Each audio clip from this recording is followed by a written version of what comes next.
They didn't just break him, they starved him first, starved him of peace, starved him of credit, and starved him of love.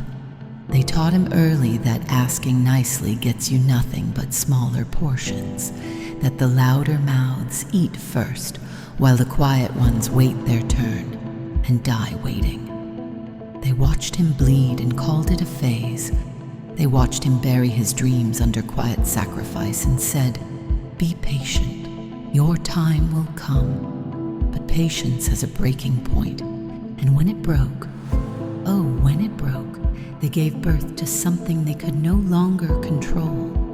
See, he didn't come into this world with wings. No, they built those wings for him, feather by feather.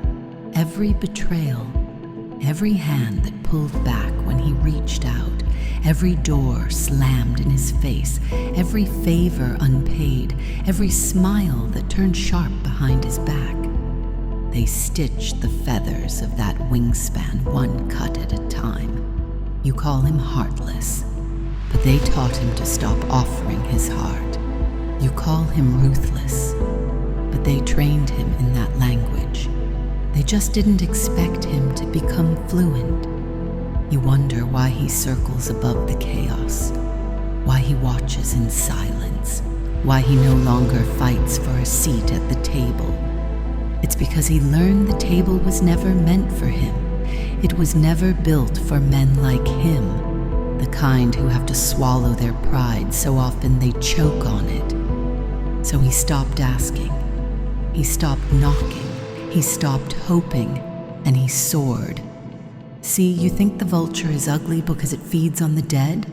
No, the vulture is wise enough to let fools die proving themselves, wise enough to wait while the proud burn their own empires down to ash, wise enough to know the loudest in the room are often the weakest. So he learned to starve longer than they could roar. He learned to want nothing so badly that it could be used against him. He learned to watch men exhaust themselves on stages, fighting battles for eyes and applause, and he smiled, because the vulture knows the show always ends the same way. And when it's over, when the shouting fades, when the kings lie cold and forgotten, he does what they could never do. He survives. But don't mistake survival for passivity. No, survival is its own kind of war, the quiet kind, the patient kind, the kind that outlasts the flames. They didn't just break him, they reforged him. They didn't just wound him, they weaponized him. Every scar a sharpened edge, every loss a calculation, every disappointment a lesson learned too well. You want to know why he stopped explaining himself? Why he moves different now? Why he's so calm, so cold, so untouchable? Because he buried the boy who needed their approval, and what rose from that grave was something leaner, hungrier, smarter, something that soars too high for their petty games to reach.